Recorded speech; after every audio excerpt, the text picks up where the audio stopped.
Hello, Bears family. Welcome to the Bears News Fan Report. If you're ready for the most exciting announcement of the season, go ahead and hit that like button, subscribe to the channel, and turn on notifications. What you're about to hear is going to shake the foundations of our franchise like a linebacker on his best day. Get ready for 3 pieces of news that will change the course of the Bears season. Don't move a muscle because what's coming next is pure dynamite. First, Bombshell. An interim coach is about to rewrite the destiny of this team. We're talking about a strategist who could be the game changer we need to spark a revolution in Chicago. Are you ready to see how one simple change can transform our season?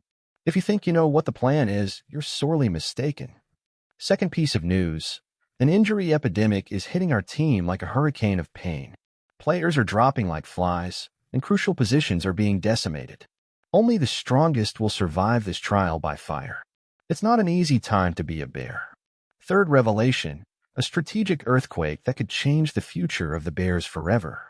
We're talking about the possible hiring of the brightest mind in the NFL. A change that won't just swap out a coach, but will reshape the identity of our team. Now, Chicago Bears fans, we're not here to sugarcoat anything. We're here to speak the truth and do so with passion. We are in Week 14, and despite 6 consecutive losses, roster changes, and a season that many would consider an utter disaster, I'm telling you the Bears have a real chance to surprise the San Francisco 49ers this Sunday. Sounds crazy? Maybe. But let me ask you this. It's in adversity that great moments are forged. Let's not ignore the elephant in the room. This season has been frustrating on a historic level. 6 straight losses, a coach fired mid-season for the first time in the franchise's history, and as if that weren't enough, for different offensive coordinators in just 2 seasons. That's organizational chaos, and no one can deny it. But despite that, this team has something that makes me believe. Yes, we've lost, but the Bears have not been an easy team to face against high-level opponents like the Packers, Vikings, and Lions. They've fought until the end. We don't know how to close out games, that's true, but no one can say we're not trying. With Thomas Brown as the new interim coach, the situation takes on a new dimension. This guy knows he has a responsibility, and more importantly, an opportunity. If he can inspire something in the players and lead a victory this Sunday, the Bears could take a major step toward rebuilding respect both on and off the field. Of course, standing in our way are the San Francisco 49ers, who, under normal circumstances, would be a nightmare opponent. They're the reigning NFC champions, with a brilliant offensive scheme under Kyle Shanahan and a defense that, at its best, is among the best in the league. But here's the thing, the 49ers aren't at their best.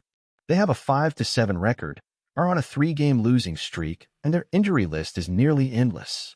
Christian McCaffrey, Brandon Ayuk, Jordan Mason, and even Nick Bosa have been out or limited in recent weeks. The offensive line is patched up, and they're now relying on their 3rd running back. It's basically a hospital in San Francisco. So why should we automatically consider this week a loss? This isn't a video game.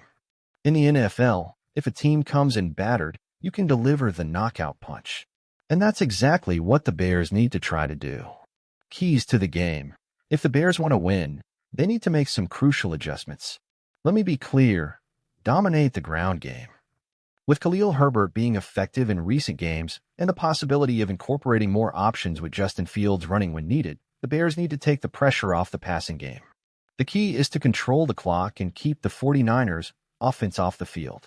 The defense needs to take advantage of the 49ers' player absences. If Nick Bosa doesn't play and San Francisco struggles to protect their quarterback, the Bears need to pressure from the first snap. The defensive line, led by Yannick Ngakoue, needs to play their best game of the year. No mistakes, it's time to show a winning mentality, even if it's late in the season. A new leader, a new opportunity. One of the reasons the Bears could surprise is the leadership of Thomas Brown. Even though he's been interim coach for a short time, the players have spoken about the respect they have for him. And believe me, in the NFL, when a locker room unites behind a leader, anything is possible. Look at what the Raiders did with Antonio Pierce last year. I'm not saying it guarantees anything, but it's a step forward. What does this team have to lose now? Nothing. It's now or never to salvage some dignity. Is it possible to win? Many will say this analysis is filled with hopeful thinking. But let me ask, if we almost beat the Packers, Vikings, and Lions while the Bears collapse in the final seconds, what does that tell us? I say that if this team can close out a game, we can win. And the 49ers are banged up. They don't need a perfect strike to fall. They need efficient execution. Now, fans, I'll leave it to you. What is the real problem with the Bears this season? Is it talent, mindset, or organization? Because, from my perspective, this game against the 49ers could give us more answers than we expect.